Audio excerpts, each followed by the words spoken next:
Pelo menos uns 20 incendiários, vai. Tem algum incendiário aqui nessa noite? Ela falou, só tem incendiário aqui. Bom, a gente começou alguns dias atrás uma mensagem que eu não sei se ela vai se tornar uma série, mas ela é uma expressão daquilo que Deus tem falado comigo nessa temporada. E Deus falou, filho, tudo que você precisa nesses dias é suportar a travessia. E eu preguei sobre o desafio de suportar a travessia quando se caminha no deserto. Falei sobre essa janela que ela existe entre os dois pontos. Olha para mim, não se distrai, pessoal. A janela que existe entre o dia em que Deus te chama e o dia que você vê Ele cumprindo o que chamou para fazer. A janela que existe entre o dia em que Deus te promete e o dia que você vê a promessa se tornar real. É no meio do caminho que grandes feitos de Deus acontecem. Porque é maravilhoso entrar na terra prometida e dormir a primeira noite em Canaã, mas não dá para esquecer do pão que desceu no céu da travessia, na coluna de fogo que se manifestava toda noite. Não dá para esquecer da primeira vez em que se viu água brotar da rocha, ou que se viu o mar se abrir para você passar. Irmão, entende uma coisa? A promessa é um lugar que a gente encontra onde acessamos a plenitude da vontade de Deus. Mas a promessa é o final de uma estação, mas é a conexão com o início de uma nova estação, porque a sua história não termina quando a sua última promessa em Deus se cumpre. O povo vê livramentos, o povo vê o Senhor fazer, o povo vê o Senhor cumprir, mas quando acessam a terra prometida, agora novas promessas entram em ação. Alguém está pegando isso? Diga amém. É por isso que suportar a travessia não é algo que eu preciso viver só enquanto a próxima promessa se cumpre. É algo que eu vou viver durante toda a minha jornada, porque viveremos de promessa em promessa, de romper em romper, de batalha em batalha, de glória em glória. Então, suportar a travessia é uma palavra inerente à jornada de todo cristão. Se você me ouve agora, se você respira agora, se você está de pé, você está em meio a uma travessia. Algumas delas são mais facilitadas, cercadas de favor, cercadas de auxílio, outras não. Outras a gente precisa enfrentar sozinho. A gente vê momentos em que Jesus ia com os discípulos de um lugar a outro. A gente vê momentos em que Jesus precisou enfrentar as suas próprias travessias só. A gente vê momentos em que o povo de Deus avançava junto, era coletiva a travessia. A gente vê momentos em que homens de Deus atravessavam só. E é sobre isso que eu quero falar nessa noite. Alguém está comigo? Diga amém. A palavra de hoje não é bem um sermão, é mais uma reflexão. E eu vou meditar enquanto compartilho aquilo que Deus falou comigo hoje à tarde. Porque na última mensagem eu falei sobre uma travessia em meio ao deserto. E hoje eu quero falar sobre travessias que acontecem em meio à tempestade. O clima é diferente, o cenário é diferente, a geografia é diferente, mas ainda assim é um lugar que se deve atravessar. A gente tem um dos momentos mais extraordinários da manifestação do poder de Jesus, é numa travessia em meio a uma tempestade. Os discípulos veem um homem andando sobre as águas. Eles se assustam por não saber ao certo quem é. Alguns começam a achar que é um fantasma, outros começam a achar que pode ser uma alucinação. Mas é Jesus vindo na direção deles em meio à água, em meio à tempestade, em meio ao mar revolto. Agora olha que interessante, antes disso acontecer, houve uma direção. A Bíblia diz que Jesus fala para eles, olha, atravessem até o outro lado, e daqui a pouco eu encontro vocês. E a gente precisa entender que tem momentos que Deus vai nos dar uma ordem, e essa ordem já é a garantia de que tudo vai terminar bem, mas essa ordem, essa direção não vai nos eximir de tempestades no meio do caminho. Irmão, guarda isso aqui. Tem lugares que a gente está indo, que Deus pediu para ir. Tem coisas que a gente está fazendo, que Deus pediu para fazer. Tem coisas que a gente está abrindo mão e Deus pediu para abrir. E no meio dessa travessia há tempestades, e às vezes a gente quer voltar atrás. Talvez eu tenha entendido errado, talvez não tenha sido de Deus, talvez isso é algo da minha cabeça, mas entenda isso, foi o próprio Jesus que disse, atravessem. Foi o próprio Jesus que disse, atravessem. Então entenda, não dá para encarar os desafios da travessia como um termômetro de uma aprovação de Deus. Foi Deus quem mandou ir, foi Deus quem veio a caminho deles, foi Ele quem veio andando sobre as águas, foi Ele quem pacificou o mar, foi Ele quem acalmou a tempestade, foi Ele quem silenciou os ventos. Talvez você esteja vivendo uma travessia que talvez os ventos fortes, ou o mar revolto, ou o clima inóspito, ou a opinião de outros esteja te fazendo colocar em xeque a convicção que você tinha quando começou, será que é de Deus? Será que era para eu ter feito? Será que era para eu ter me movido? Será que era para eu ter me mudado? Será que era para eu ter confiado? Será que era para eu ter mergulhado? Irmão, guarda isso. Essas dúvidas, elas fazem parte da travessia de todo mundo. Jesus deu uma ordem para que atravessassem. Horas depois ele veio andando sobre as águas, e os discípulos que caminhavam com ele já há tanto tempo ainda tinham dúvida a respeito de quem era aquele homem andando sobre as águas. Pedro tem uma ideia. Ele fala: Senhor, se és tu, me faz ir ter contigo. E Jesus fala: sou eu, Pedro, vem. Um dos milagres mais extraordinários da história bíblica não acontece por uma iniciativa de Jesus, mas acontece por uma iniciativa de Pedro. Pedro deu uma ideia e Jesus gostou dela.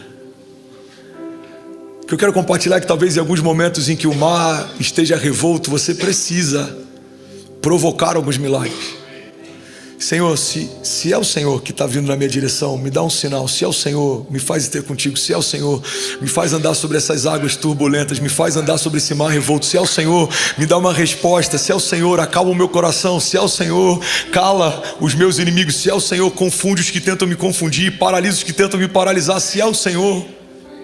Muitas vezes a gente está passivo, o mar está revolto, as coisas estão parecendo fora do controle, mas a gente está só assistindo. Não, irmão, você precisa ser aquele que provoca milagres, você precisa ser aquele que dá o primeiro passo, você precisa ser aquele que propõe algo aos céus. Aquela mulher que viu o sangramento dela cessar, ela não foi convidada, ela não fazia parte do schedule de Jesus para aquele dia, não. Ela pensou: se eu apenas tocar na orla das vestes de Jesus, certamente serei curada. Então ela sai do lugar que está, ela vai para o lugar que ele está, ela propõe algo, ela acessa algo, ela provoca algo. Alguém comigo aqui, diga amém. E é sobre esse ambiente que eu quero ministrar nessa noite, porque eu estava hoje à tarde conversando com uma pessoa e a gente estava falando sobre essa temporada que a gente está vivendo, eu e a Kezinha. E essa pessoa estava querendo saber como a gente estava, como o meu coração estava, como as coisas estavam. E eu falei: sabe, eu aprendi algo que eu nunca vou me esquecer nessa estação. E daí nasceu a mensagem de hoje. Eu falei: eu aprendi que existem alianças que são feitas de papel. E esse é o tema da mensagem de hoje: alianças de papel. E à medida que eu falava isso, veio a segunda parte dessa mensagem. E eu disse para essa pessoa: sabe qual é o problema de carregar uma aliança de papel? É que alianças de papel não suportam a chuva. E é sobre isso que eu quero falar nessa noite. A travessia, ela vai exigir de você alianças de verdade, porque alianças de papel não resistem à chuva. Vamos junto, Li. Vamos fluir, vamos fluir. Alianças de papel, elas não resistem ao mar que invade o teu barco. Elas não resistem à chuva que vem sobre a tua casa enquanto ainda está destelhada. Você ainda estava construindo, veio uma chuva forte, a água entrou. Você ainda estava navegando, veio uma onda forte, a água invadiu.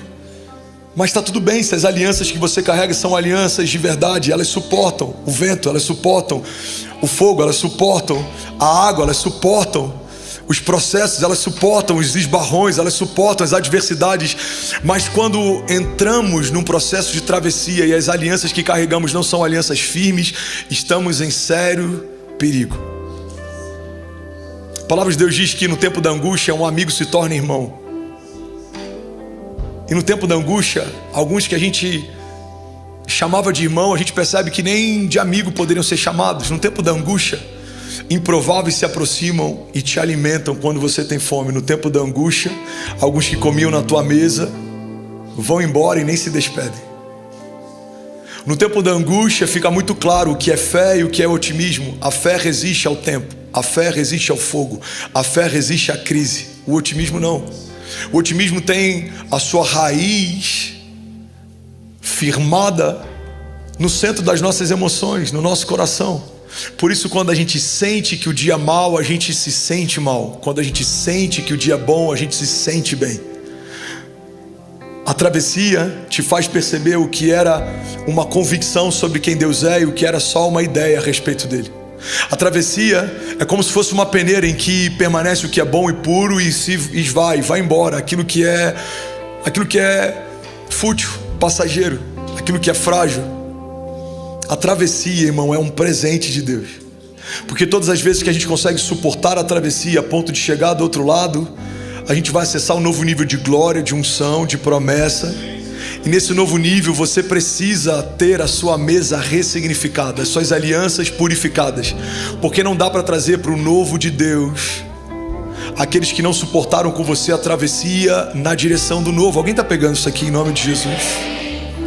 A gente vê o próprio Deus fazendo isso em vários momentos. A gente vê o Senhor fazendo isso com o exército de Gideão. Tinha gente demais. A gente vê Deus fazendo isso com aqueles que apoiavam Davi. Alguns homens que eram tidos como loucos se tornaram valentes porque debaixo de obediência não feriram uma aliança e permaneceram no tempo da crise. Se tornaram um exército forte e poderoso quando o homem perseguido agora assume o trono e reina em retidão e justiça. A gente vê isso acontecendo quando o povo de Deus, milhões, que viram a poderosa mão do Senhor enviar pragas, fechar o coração de Faraó, abrir o mar, fechar o mar, prover no deserto e apacentá-los durante a travessia, eles foram resumidos a milhares, e depois a centenas, e depois a dezenas. Porque, guarda isso aqui, irmão, muitos são os que iniciam a travessia.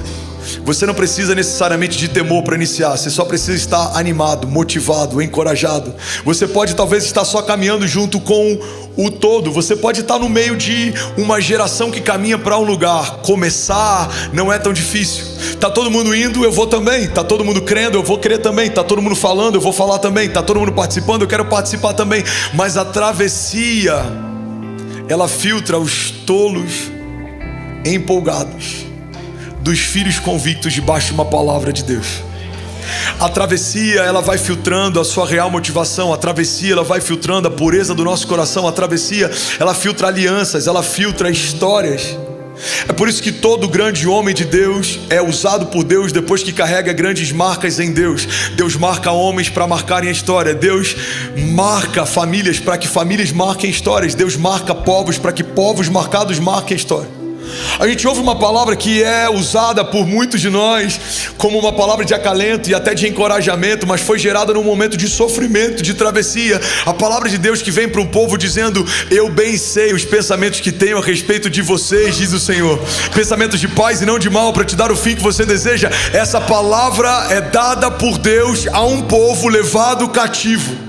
O povo está sendo levado cativo, o povo está sendo escravizado, o povo está sendo acorrentado, mas Deus está dando uma palavra para eles no seu pior momento. Ele está dizendo: olha, eu não deixei de ser Deus porque o seu dia não é bom, eu não deixei de ter pensamentos de paz porque o seu dia é mau. Não, eu bem sei os pensamentos que tenho a vosso respeito, diz o Senhor, pensamentos de paz e não de mal, para te dar o fim que você deseja. Alguém comigo aqui diga amém.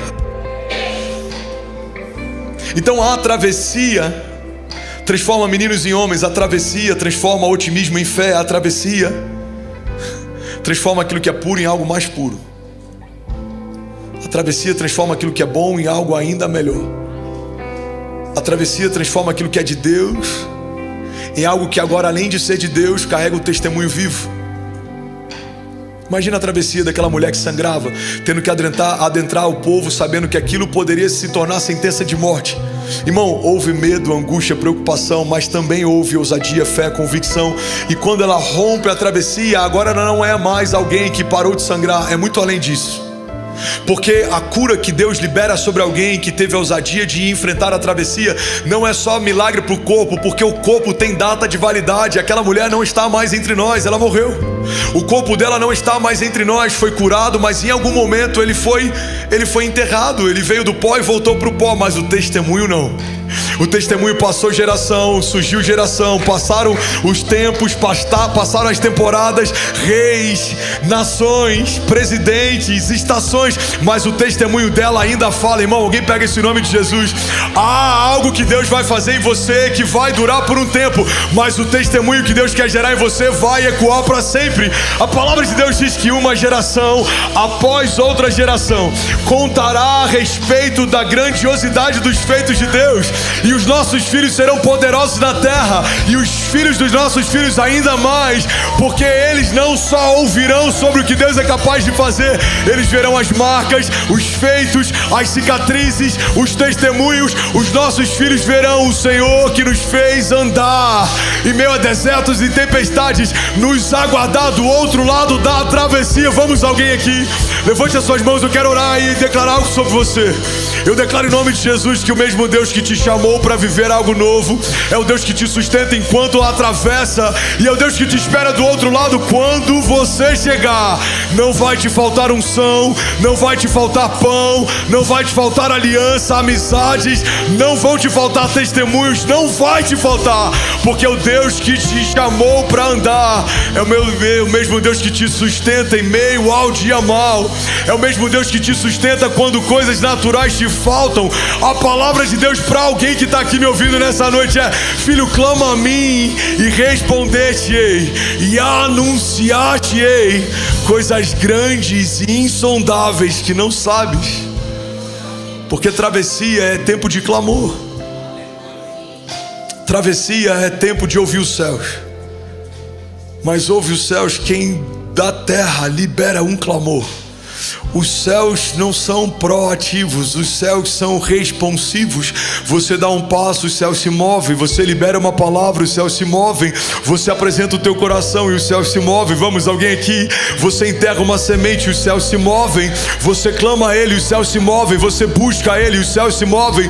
Porque a palavra de Deus diz: aquele que bate, a porta se abre. Aquele que busca, encontra. Aquele que clama, recebe do céu resposta.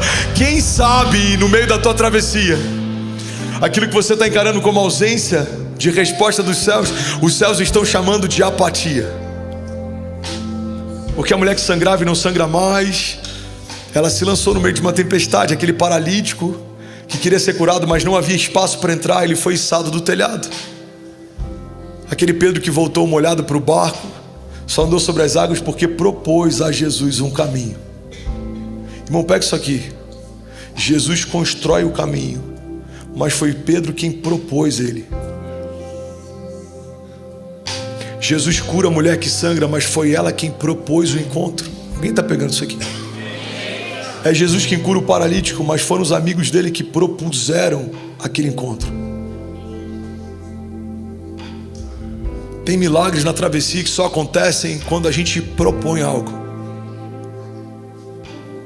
Sabe, no meio da minha travessia, Deus tem me chamado para propor algumas coisas.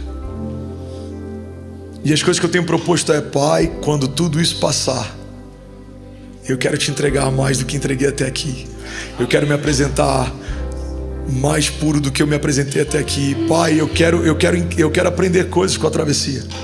Porque se a travessia se torna só um caminho pelo qual eu acesso um novo tempo, irmão, eu vou acessar um novo tempo com uma nova patente, mas eu não vou carregar marcas. A travessia, ela tem o propósito de te marcar. É por isso que a travessia não acontece de um topo para um outro topo. A travessia acontece em meio a topos e vales. Deus quer te marcar no tempo da falta. Deus quer te marcar no tempo da humilhação. Deus quer te marcar no tempo da calúnia. Deus quer te marcar no tempo da solitude, da solidão. Deus quer te marcar porque é nesse lugar que a gente é edificado. É nesse lugar que a gente começa a aprofundar as nossas raízes. Alguém está comigo? Diga amém. A palavra de Deus diz que feliz é o homem que teme ao Senhor. É como uma árvore plantada junto ao ribeiro das águas, e mesmo no tempo da seca as suas folhas permanecem verdes. Irmão, quando você está plantado no lugar certo, uma estação de seca se torna presente. Porque uma árvore plantada no lugar certo, quanto mais seco o tempo lá fora está, mais profundo as raízes dela se tornam. Quem sabe Deus não está te chamando para aprofundar raízes? Quem sabe algumas coisas ocuparam lugares que antes eram ocupados só por Ele? Quem sabe o lugar de dependência foi trocado por conforto? Quem sabe alianças foram trocadas por amizades? Eu estou ressignificando tudo nesse tempo de travessia. Pai, o que você quer me ensinar nesse processo? O que o Senhor quer me ensinar nesse processo? E a palavra que veio no meu espírito hoje, e eu quero que a gente medite sobre ela nos próximos dias, é que nessa nova estação eu preciso caminhar ao lado de pessoas que têm uma aliança de verdade, porque alianças de papel não resistem ao peso da chuva. Alianças de papel são frágeis. E pode ser o papel mais belo, pode ser uma aliança de papel machê, pode ser bem feita, não deixa de ser papel. Ela pode ser linda, bela, não deixa de ser de papel. Pastor, o que é uma aliança de papel? Uma aliança de papel é algo que de fato representa uma aliança, mas ela é frágil. Não é que não era aliança, mas ela é frágil. Não suporta a pressão, não suporta o tempo, não suporta a luta. Alguém está pegando isso aqui? A gente vê heróis da fé que enfrentaram esse tipo de coisa. Eles acreditavam ter uma aliança firmada, mas no tempo difícil viram pessoas que eles não imaginavam que os deixariam os deixar. Paulo enfrentou isso. Paulo, ele está preso, ele relata sobre pessoas que ele acreditou que estariam com ele para sempre e não estavam mais. Paulo relata sobre pessoas que em algum momento o seu coração se desviou, se perdeu. Irmão, Jesus teve 12 escolhidos a dedos e um dos 12 o traiu, o vendeu. Eu amo uma pregação do Brunão que ele fala que o que Judas fez foi muito mais do que entregar a Jesus. O que Judas fez foi colocar preço no seu lugar secreto. Judas precificou o seu lugar secreto. Quanto vale o seu lugar secreto? Para Judas valeu 30 moedas de prata. E muitas vezes a gente olha para Judas e a gente recrimina o que Judas fez, mas sem perceber, muitas vezes fazemos a mesma coisa que ele fez, precificamos o nosso lugar secreto. Nessa nova estação, tantas coisas têm batido a porta, tantas possibilidades têm surgido, tantas coisas têm se apresentado, e uma das coisas que eu e Kezinha a gente mais tem buscado é discernir, Pai, o que é uma boa ideia e o que é uma ideia tua. O que é uma boa ideia e o que é uma ideia tua. O que o Senhor quer fazer no meio dessa loucura toda, dessa transição, no meio dessa nova estação? O que o Senhor quer fazer no meio de tantos ruídos, de tantas vozes, no meio de tantos levantes? O que o Senhor quer fazer? E uma coisa para mim está muito clara, Ele quer me ensinar numa medida nova a confiar ainda mais nele, confiar ainda menos em alianças feitas de papel. Alguém está comigo? Diga amém. Sabe, a palavra de Deus fala sobre alianças que Deus estabeleceu com o seu povo, e todas elas foram substituídas ou superadas por uma aliança superior feita a partir do sangue de Jesus. Deus fez uma aliança com Noé, Deus fez uma aliança com Davi, Deus fez uma aliança com Moisés, Deus fez uma aliança com Abraão. Mas a palavra de Deus diz que em Jesus se manifesta uma aliança superior a todas as outras que já foram feitas. E a partir dessa aliança que eu quero declarar em nome de Jesus que você vai terminar bem, porque há sobre você uma aliança feita através do glorioso sangue de Jesus, e Ele te garante, é Ele quem te sustenta, é Ele quem é por você, é Ele quem luta suas guerras, é Ele quem fala por você quando você não tem mais o que falar, é Ele quem te guarda, é Ele quem te esconde. Alguém está pegando isso aqui? Diga amém. Hebreus 13:5 diz: eu não te deixarei e nem te desampararei. Alguém pode dizer glória a Deus por isso? Isaías 49:15 diz: pode uma mãe que amamenta o seu filho se esquecer dele? Eu todavia jamais me esquecerei de você, diz o Senhor. Salmos 3 diz: tu, Senhor, é o escudo que me protege, o Senhor é a minha glória e me faz andar de cabeça erguida.